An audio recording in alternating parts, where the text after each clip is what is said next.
Welcome. This is the Health and Wellness Coach Journal podcast. I'm your host, Dr. Jessica Singh, the founder and CEO of the Center for Health and Wellness Coaches. This is a podcast for coaches to explore topics related to health, wellness, and coaching, sharing knowledge and sharing light.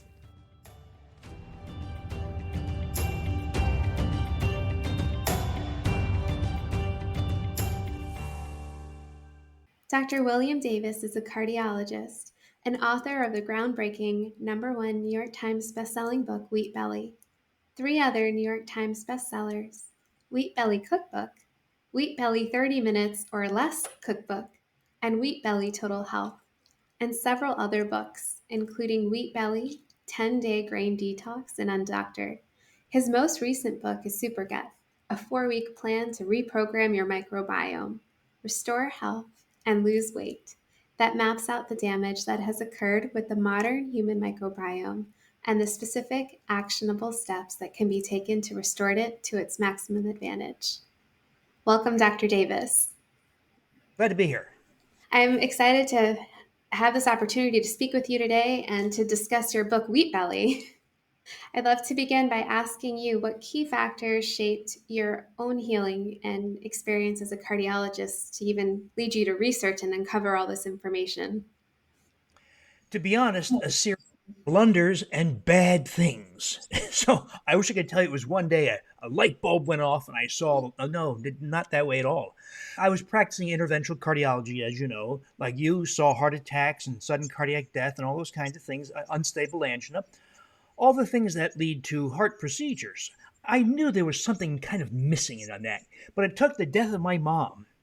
This is about 35 years ago, after her successful 2-vessel coronary angioplasty. And she died suddenly in bed about 4 months later. And here I am. She died of the disease that I thought I was managing well in a cath lab. Well, it hit upside the head to tell me this is not right. This is not the way you manage a dangerous disease like coronary disease. There's a time and place for it. But what if I could have told my mom, say, a year ahead, 2 years, 3, 5 years, whatever. If I could have told her this was coming, could we have done something about it? Well, back then, this is 35 years ago or so, the tool they were using, of course, was cholesterol values, which are a miserable failure. They tell you virtually nothing, but they do make a lot of money. Hundreds of billions of dollars for the pharmaceutical industry. So that was the prevailing wisdom 35 years ago. So that's what we did. But I also knew there was this developing technology called CT heart scan. Actually, so long ago, it was called electron beam tomography, EBT, which has since been replaced by this what's called multi-detector CT scanners. And all it is, it's a way to image the heart that's in constant motion.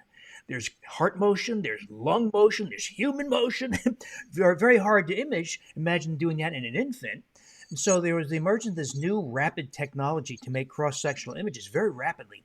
And we could see the coronary arteries, but specifically we could quantify the amount of calcium in the coronary arteries. My friend, Dr. John Rumberger, who, when he was at Mayo Clinic, he showed that if you measure calcium, it occupies 20% of total atherosclerotic plaque volume. It was a dipstick or an index or a gauge for total atherosclerotic plaque. So back then, there was very few scanners nationwide. So I put one in Milwaukee, Wisconsin, one of the few in the Midwest. We started scanning people, looking for early heart disease. And you know what? When you look for it, you find it. So these are people like, let's say a woman says, my mom had a heart attack at 62. I'm 51. Is that in my future? She has a scan, and you're given what's called a calcium score. Normal is 0. And a score is, say, 280.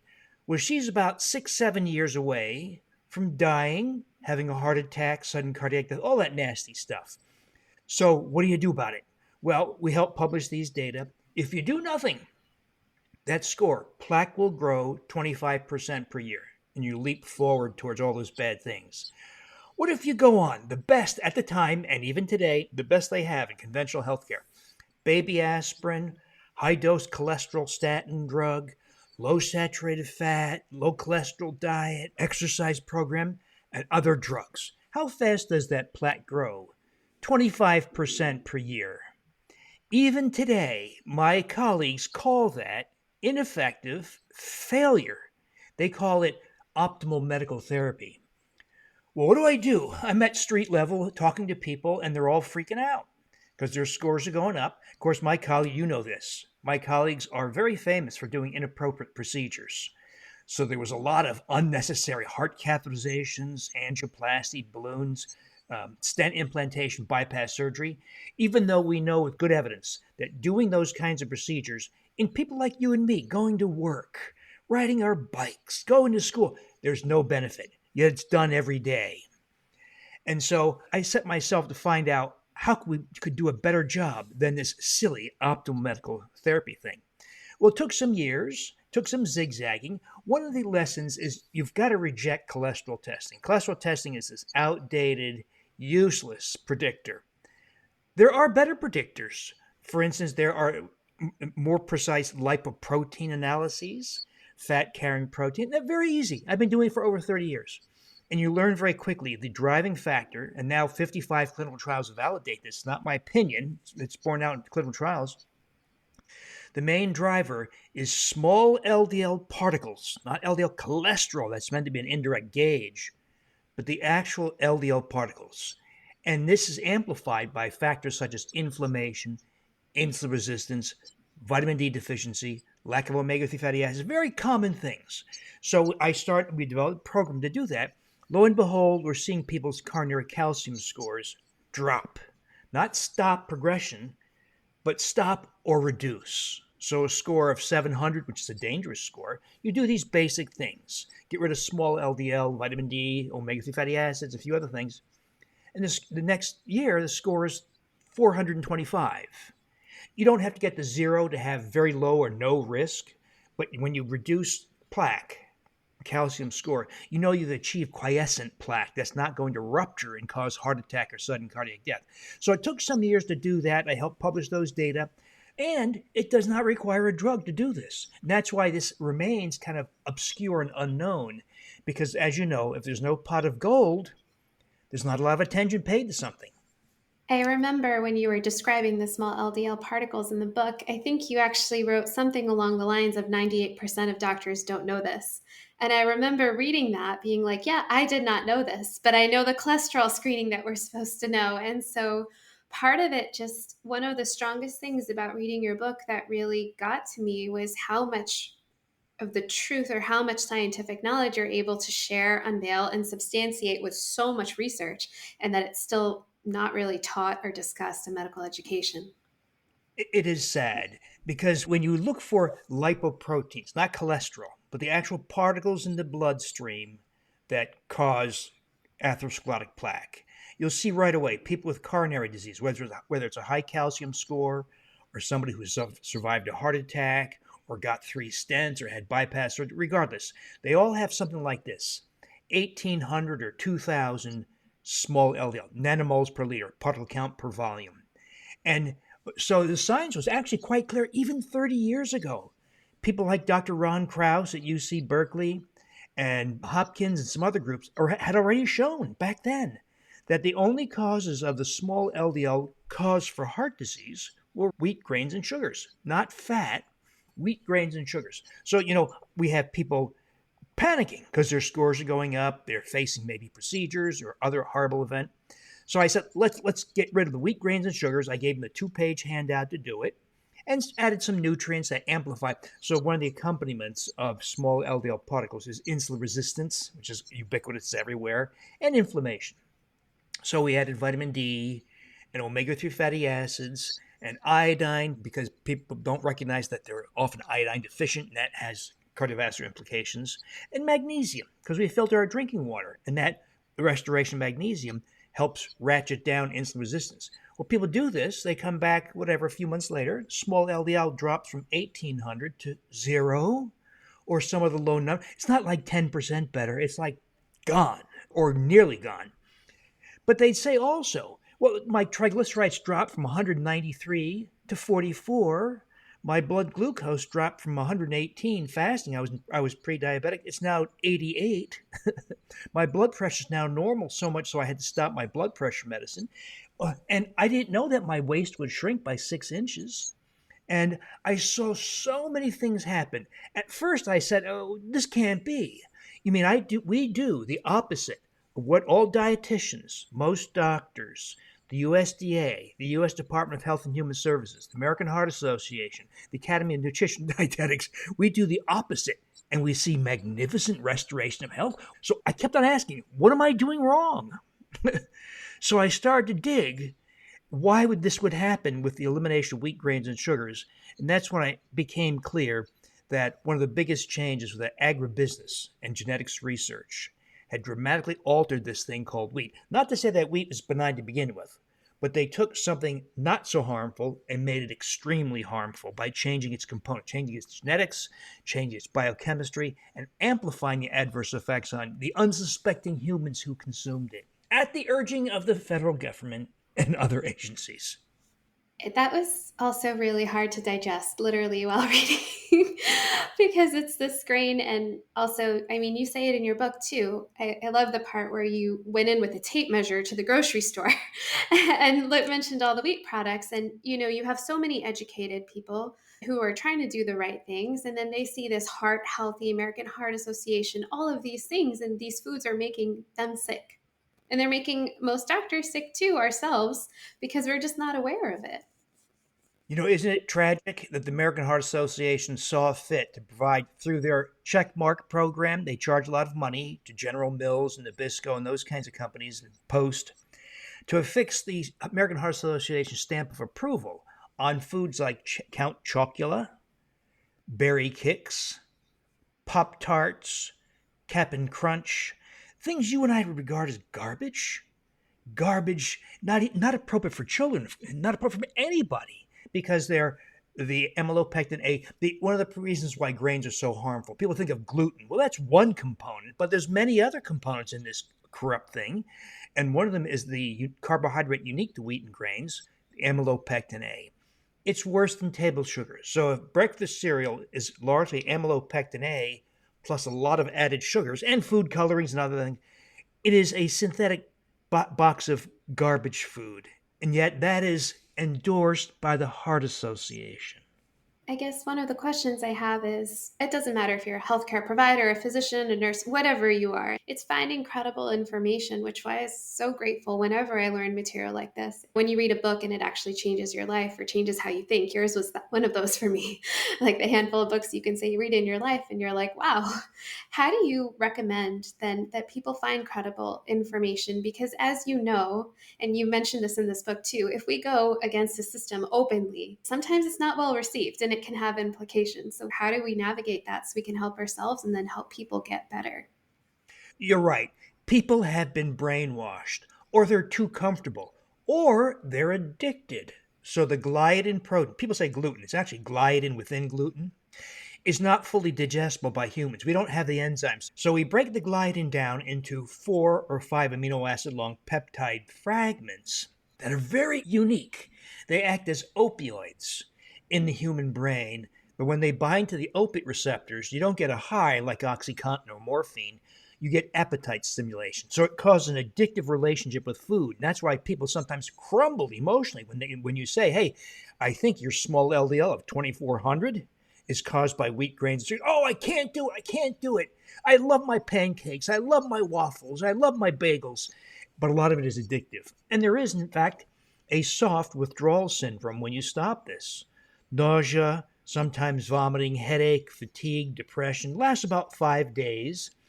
You can provoke it, by the way. You can cause gliadin withdrawal symptoms, opiate withdrawal, by giving somebody Narcan or naloxone.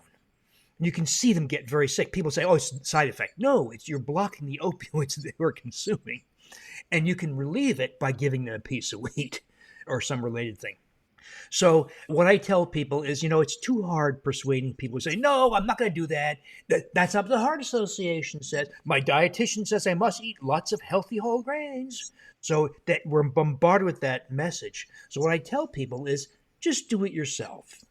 And if you're a 187-pound woman at 5'3" and you've got prediabetes, high blood pressure, skin rashes, depression, irritable bowel syndrome, and you do this, and you turn out to be a size 2 in short order, and you look fabulous. Your skin is better. Your joints don't hurt anymore. All those skin rashes went away. And then people say, "Hey, what is it you were talking about? What do you do?"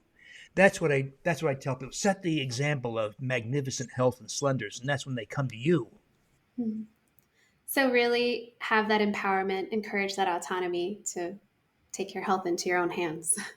It doesn't always work. There are people who don't want to know. You know this. You saw that in your years in the emergency room. There are people who are going to smoke cigarettes no matter what you say. There are people going to drink 2/5 of vodka every day no matter what you say. So there are people who really don't. So I think what happens is you and I and your audience talk to the people who do want to know. They don't understand why they have to take 3 blood pressure medicines, why they have to take cholesterol medicines, why they're taking baby aspirin, why they're taking anti-inflammatory drugs. Can it just go away? Yes, it can. In the vast majority of instances, you can make these conditions go away. That's something that I've always, with coaching too, it's with receptivity, right? So whether it's an individual, community, an organization, you always fight the good fight, but at the end of the day, you're going to go where the information is well received, knowing that you did the best you can.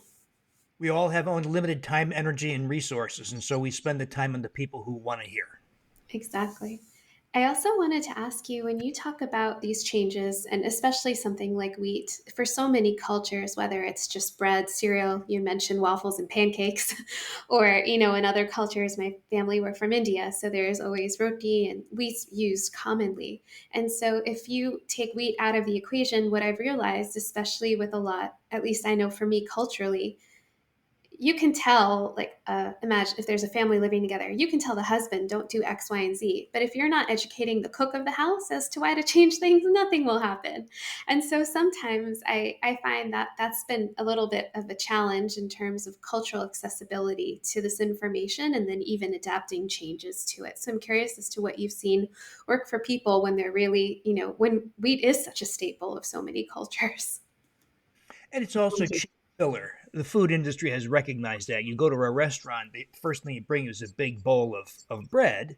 They bread their food, they throw in more wheat or corn products because it's cheap filler, but it gives the appearance of plenty. My audience is probably a lot like yours. It's 87% female, which is wonderful and sad at the same time because the ladies have to educate their husbands. And the husbands will often say, "What do you know? You don't know." They're the ones that are very difficult to persuade. So it's the ladies who are the ones who are much more open minded. So women are going to drive this conversation. Yeah, no, I thank you for that. It's just, I guess, perseverance, finding the right resources. And it's nice to know that there are books like yours, like Wheat Belly, to give people as credible resource and be like, here you go. This is easily accessible. It's completely evidence based, and it's it's grounded in truth. So it's a nice way to help people. People need to be reminded that a diet low in fat and cholesterol and rich in healthy whole grains causes heart disease because the amylopectin A is a flagrant and well established cause of that small LDL particle. Then the amylopectin A carbohydrate that raises blood glucose then glycates the small LDL. Small LDL proteins are very prone to this process called glycation, glucose modification of the protein, and that amplifies its potential for causing coronary disease. In other words, we've been given information that is so awful. Imagine the American Lung Association. They don't say this, but imagine they did.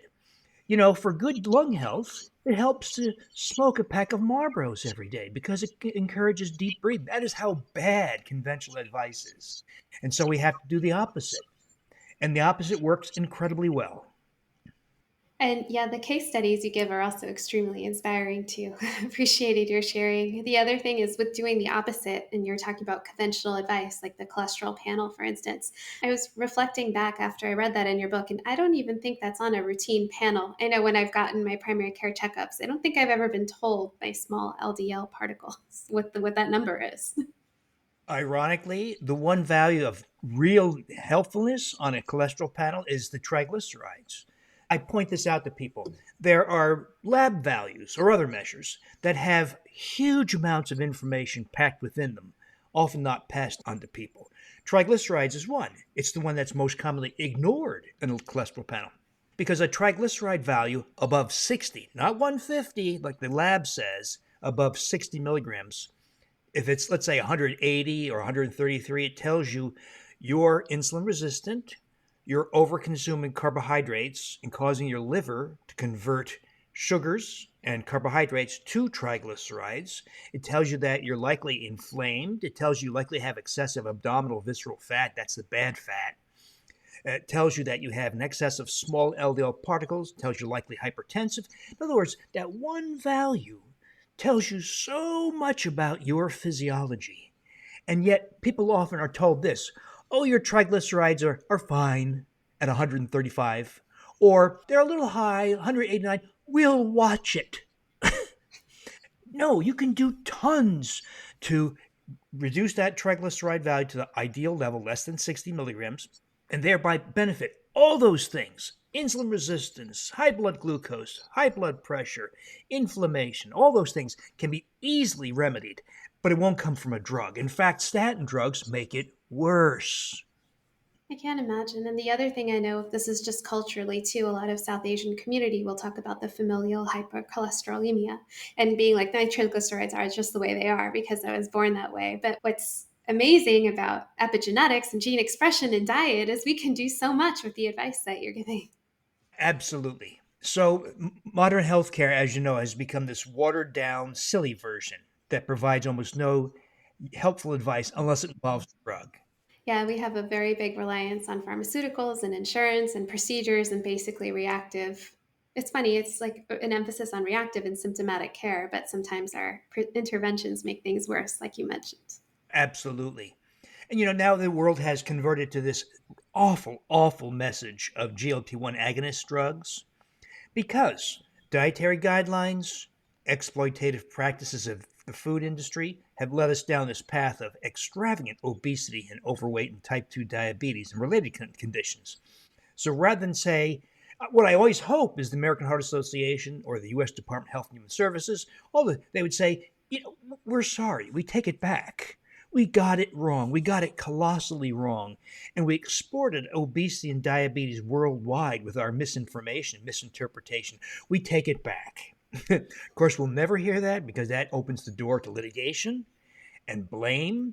And so the solution becomes, oh, here's another class of drugs to remedy the situation. And they do not remedy the situation. They band-aid the situation temporarily. I don't know if you want to talk about that, but so the FDA approved this class of drugs, GLP-1 agonists like Wegovy and Mounjaro and Ozempic, that reduce appetite and reduce your intake of calories. Now we know, if you reduce calories with a GLP-1 agonist or a bariatric procedure, we know you're going to lose a huge amount of muscle, typically 25%. So let's say your neighbor pays $12,000 for a year's worth of Ozempic or Wegovy. And she loses. She's thrilled. She loses 40 pounds. Yeah, she's nauseated, she's vomiting, and she looks 10 to 20 years older because of loss of subcutaneous fat and muscle. But she's lost 40 pounds. But she wasn't told that of the 40 pounds, only 30 was fat, 10 was muscle. And we know with good evidence, even from the NIH, when you lose that much muscle, your basal metabolic rate, the rate at which you burn calories for the work of life, drops precipitously, essentially permanently. And so she stops the drug because she can't afford it forever. She regains 32 to 34 pounds of almost pure fat, not muscle, because the loss of muscle guarantees the regain of fat weight. She's now more pre-diabetic, more insulin resistant, has a higher blood pressure, has more arthritis, has more fatty liver, more at risk for breast cancer and coronary disease than she was at the start. Yet she put $12,000 in the pharmaceutical company's pocket. So she's got a choice. She can stop the drug and just go back to where she was, but worse, or stay on the drug forever and be held hostage by the pharmaceutical industry. That is the choice that many people have to make. What a gift it is that we have this knowledge and have, you had mentioned this before, that we have gone through everything, this education, this traditional medicine experience to be able to get to this point, to have that discernment between what is credible, what is actually causing health, and what is not. Whereas so many people don't have that information or access to those resources. Last I checked, I'm sure you're the same, I don't have a $5 billion ad budget. So, like the pharmaceutical industry does, that's why they air all those ads, because they need to tell people, they need to pull the wool over their eyes. Of course, I'm generalizing, of course. Working in the ER, you know that there are times you really need that lidocaine or you needed the whatever drug, the intravenous antibiotic. There are times when we need those things. But you and I are talking more about the chronic issues that people face living at home, like obesity and fatty liver and type 2 diabetes. These are easily to remedy and do not, in the vast majority of cases, do not require medications to revert back to normal. Agreed. And I love too in your book, it was really eye opening to read also this mental health. I know when you had talked about wheat and schizophrenia and just wheat mental health, and then obviously autoimmune, but rheumatoid arthritis. So all of these things. And one of the best things I loved about your book is at the end, you give all these recipes of how you can substitute wheat. And, you had said something along the lines of it's not that there's less choices or restriction. You can actually allow space for more different types of food without wheat. It always shocked me when people said, well, if I don't eat wheat or sugars, there's nothing left to eat. Well, it reflects the brainwashing we've had at the hands of dietary guidelines and the predatory food industry. There's plenty of food. There's cucumbers, there's avocados, there's all kinds of terrific things that are real food and consistent with the way humans were supposed to eat. I tell people, what if you saw a lion? You're out in Africa on the savannah and you saw a lion gore a wildebeest. Tear open his abdomen, eat the liver and the intestine, eat the heart, and you say, that's disgusting. So you capture the lion, you put it in a cage, and you feed it kale and broccoli for a month. Well, that lion's going to die. In other words, every creature has a specific dietary script written into its genetic code. A turtle eats different than a lion, eats different than a wildebeest, eats different than a giraffe. And the humans are no different. We have a dietary script written into our genetic code, and we have defied that genetic script by consuming things that never were meant to be food, or they're so ultra processed that they have all sorts of deleterious effects, including appetite stimulation. So all we're doing really is returning back to the way it used to be. It used to be meaning like 50,000 years ago. Food, nutrients that are lacking, and of course the microbiome. The returning back to that natural wisdom is such a theme, I feel like, in so many domains of life, even just with technology, social interaction, social connection versus isolation. All that old wisdom is what kept us happy, alive, fulfilled, and connected, and living happily and joyfully with meaning. Until doctors and dietary guidelines and food and food manufacturers got in the way. May I ask you for the wheat substitutions, just for people who don't eat meat, in terms of trying to eliminate wheat, do you have any recommendations? Because I know a lot more people are becoming vegan and vegetarians for them in terms of making this dietary change. It's tough because as a vegan or vegetarian, you just have to subject yourself to deficiencies of several nutrients that you can try to replace. So, for instance, omega 3 fatty acids, there's actually very good recent data. There's been controversy over just how helpful fish oil has been ever since the epidemiologic studies like the Eskimos and Inuits and the original big study, Gissi Prevenzione in 1999 suggested that it reduced cardiovascular events. And then there were a bunch of small studies that called that into question. But in the last 5 to 6 years or so, there's been several very large studies, the ACTIVE study, the EVAPORATE study, the HEARTS trial, a bunch that once and for all settled that question. Oh, yeah. Not only do omega 3 fatty acids reduce cardiovascular events like heart attack, they also facilitate regression of coronary atherosclerotic plaque. So we now have two clinical trials using CT coronary angiography, a CT heart scan with X ray dye. So you can see all the components of our coronary arteries in detail. The fatty components that rupture with heart attack, the fibrous components, the fibrofatty mixed components, and the calcium. And you can quantify them. And those two trials, EVAPORATE and HEARTS, I'm very grateful that they found the funding to do this, showed that people who took statin drugs alone had progression of disease. Their plaque grew. People who took fish oil and statin drug had regression of disease. Their plaque shrunk. The various components plaque shrunk. So omega 3s, very important, but it takes a higher dose that you can't achieve through a vegetarian lifestyle unless you buy algae source, the DHA, that you may be able to achieve what's called an omega 3 RBC index of 10% or greater. That's a way to gauge the adequacy of your fish oil. B12, of course, is absent. You have to supplement B12. So I think most people, some, would accept such things as hyaluronic acid because that's not obtained from animals. It's obtained from fermentation of microbes. So that's a good one. By the way, hyaluronic acid is endlessly fascinating Ladies all know, they say, oh, don't tell me, I know. I pay $120 a month for a 1 ounce vial of hyaluronic acid serum, and it smooths my skin wrinkles. Well, I asked them, okay, if you did that, what did it do for your neck or your thighs or your stomach? Nothing. Because the real power of hyaluronic acid is oral. The hyaluronic acid goes to the dermal layer of skin, just beneath the epidermis, of course, and it plumps it up. It increases moisture retention in the dermal layer of skin, but it also increases collagen in your joint cartilage and in your skin. It also increases the volume of synovial fluid in your joints. And even more interestingly, it's one of the very few fibers sourced from animals. Most fibers come from plants, but hyaluronic acid is that rare thing, a fiber that comes from animals, like skin and brain. And that fiber is very potent in causing a bloom in beneficial species in the gastrointestinal microbiome. These are species that produce butyrate. I won't bore your listeners, but it's species like Akkermansia and Faecalibacterium and some others that produce butyrate or butyric acid that in turn reduces blood sugar, blood pressure, deeper sleep, better skin because it acidifies the skin. Healthy skin is acidic. And so we're seeing extraordinary things happen when you replace things lost by modern humans because of blundering dietary advice. And genetic modification and all the other things that you mentioned. I think one of the things with vegetarian too is, and I love this part of the book that you go into, is yes, there is this obviously very physical component of food, nutrients, the everything we're getting from the food, and then there's this social other component to it.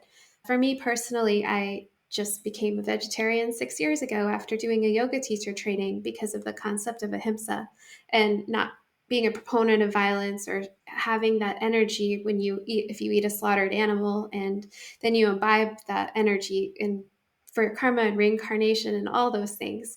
So for me, a lot of my food philosophy, it just comes around to ahimsa or lack of violence. And it's interesting you mentioned the lion before and giving it a vegetarian diet, because then I don't know if you've ever read Autobiography of a Yogi, Paramhansa Yogananda. He actually describes how there was a lioness of a saint, and they actually were just on a vegetarian diet. And so everything is so different and grounded in culture. And again, wheat back then was not modified. I know you had talked about einkorn, and I don't know if I'm pronouncing that right. Is it einkorn? Einkorn wheat. I Yeah, uh-huh. Yeah, and so I there's so much to think about for what you said, and it's really wonderful that you give options to meet everybody where they're at so they can make this healthy change in the advice that you've given. I fear because I wrote Wheat Belly, the original Wheat Belly, 15 years ago. I didn't make it quite clear. I want to make a comparison. Modern wheat, which is completely different. For instance, it's 42 chromosomes. Humans are 46. I have 46 chromosomes. You have 46 chromosomes. Your listeners have 46 chromosomes. There's no human here with 96 or whatever. But modern wheat is a 42 chromosome plant. Ancestral wheat that grew wild in the Middle East is a 14 chromosome plant. It illustrates just how far this thing has been changed, and it doesn't even look the same. That's why people don't recognize wheat fields anymore, because you have to practically get on your knees to see it. It's way down low, and it's real thick. It's got real large seeds, and it's completely biochemically different. But I made the mistake of not really emphasizing that even traditional wheat is harmful. When people first consumed wheat, wild einkorn wheat, 14 chromosome, that grew wild in the Fertile Crescent in the Middle East, where what is now Syria and Israel. It still grows there, by the way. When humans first gathered that up and ate the seeds, they had to learn you can't eat the stalk, you can't eat the husk, you had to isolate the seeds, which is a lot of work and very clever. Dry it and then pulverize it and then reconstitute it with water and heat it over a stone bowl over a fire. They would eat that. But even then, when those humans made that mistake, they were desperate. There's probably famine or drought or some reason for them to turn to the seeds of grasses. That's what wheat is. There was a huge explosion in tooth decay. I'm always impressed that prior to the consumption of wheat and grains, tooth decay was rare. 1 to 3% of all teeth recovered from the age prior to grain consumption showed cavity formation, abscess, misalignment, etc. with the adoption of grain, whether it was wheat in the Fertile Crescent or millet in sub-Saharan Africa or maize and teosinte in Central America, there was an explosion in tooth decay. Typically, 16 to 49% of all teeth recovered from that age showed decay, abscess, misalignment. Now, we compensate in a modern time by doing dental floss, fluoridated toothpaste, fluoridated water, dentists. we have dental hygiene to compensate. But the thing is, primitive people who had none of these things had almost no tooth decay until we added wheat and grains. There was also an explosion in arthritis. And there was a change in the oral microbiome to favor cavity-causing microbes. And there are some other changes that occurred also, including deficiencies, specifically of iron, because there's something called phytates in wheat that bind minerals, and you poop them out. Magnesium, iron, zinc, and some others. You can't absorb them in the presence of wheat. So if you have let's say, a turkey sandwich on rye or whole wheat bread, it makes all the minerals unavailable. You pass them into the toilet. Now, I've never seen this in a male, but iron deficiency anemia. And you've seen it. Ladies who are getting iron injections, bone marrow biopsies, blood transfusions, iron supplements or prescription iron, and they live with hemoglobins of 7 to 10. They're cold and tired all the time. You take the wheat out of their diet, thereby phytates, and they have a normal hemoglobin of 12 within about 2 weeks. That's amazing. Yes, I do remember that because you think you're, again, nutrition labels and all these things have the minerals you need, but then yet you're eating this one key ingredient blocking the absorption. And when you were saying that for women, especially for iron deficiency anemia, I don't know if there are any studies out there also on what removing wheat would be like for pregnant women and the incidence of gestational diabetes and all the other things they go through with eclampsia and whatnot. So it's really amazing how this one dietary advice is so transformative on a public health level. There's more to do. So diet is extremely powerful, but there's more to health. So I always focus on a lot of the nutrients that are lacking, like vitamin D. Here we are working, really, but we're indoors and we're wearing clothes. You go outside. Where I live, it's too cold to go out without a jacket on and long pants. So if I want to get vitamin D, I can. I'm not exposed to ultraviolet radiation to activate vitamin D in the skin. We have to filter our drinking water. There's no choice. You can't drink the water from the river. It's got sewage and farm runoff and who knows what else. You have to filter it, and water filtration is very effective at removing all magnesium.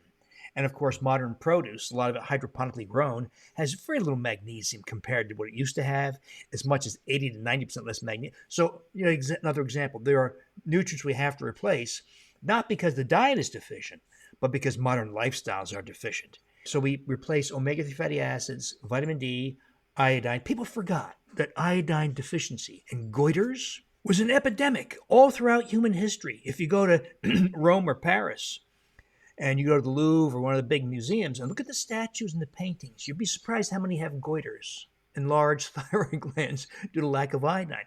Well, the FDA in the US in 1924 recognized it was due to lack of iodine, so they put it in salt. They had salt makers add it to salt, and they had a poster campaign because back then there was no internet, there's no radio or TV. So they launched a poster campaign that said, "Use more iodized salt. Keep your family goiter free." And it worked. Unfortunately, in the 80s, what the FDA thought was due to the overuse of salt caused them to say, "Stop using all that salt, we take it back." Not recognizing that it was the proliferation of processed foods, the advice to cut fat, cholesterol, and eat more healthy whole grains and everything, all that advice caused an increase in insulin resistance, which leads to sodium retention. So they blame the wrong thing. It has nothing to do with salt. It has everything to do with a lifestyle that causes sodium retention. So we don't restrict salt. In fact, we find in the first week of anybody doing this program, where we go wheat and grain free, address those nutrients and some other things, we have to drink more water. We have to salt our water and food, because if we don't, we pass out. So I learned that a long time ago. People would say I had to stop my hydrochlorothiazide and my beta blocker and my ACE inhibitor, my blood pressure medication, because I was so lightheaded. I passed out. So we get a person off the blood pressure medication, they still have to salt. In other words, this idea of salt sensitivity is a modern fiction caused by bad diet and other factors. Mhm. Thank you so much.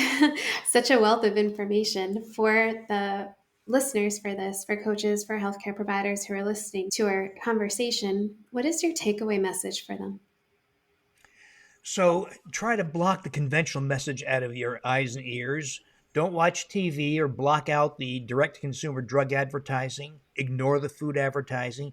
The best foods on the planet, like avocado or a piece of kale or they don't require any advertising. So you're not going to learn anything new on the TV. And sad to say, we have to close our ears to most, not all, health professionals who've been ingrained in this awful, awful message propagated by the USDA, etc. And yet, wonderful things happen. So it's hard to do because most people give in. They think their doctor knows something. They think the dietitian is well intended, and they are. They think that constructs like the food plate, food pyramid are meant to help you.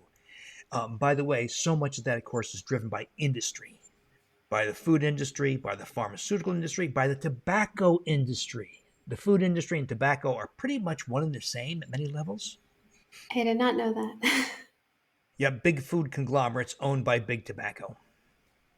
It's almost, I know, one of the most inspiring things to me is despite all of that, that there's hope, that there's education, empowerment. And like you mentioned, it's not just wheat or, changing one dietary thing. There's so many pieces to the puzzle that we need to put together, and finding those resources and reaching out to other providers and people, organizations who are receptive and open to actually promoting health rather than maintaining the status quo we've been in. I know that health coaches who I support have challenges.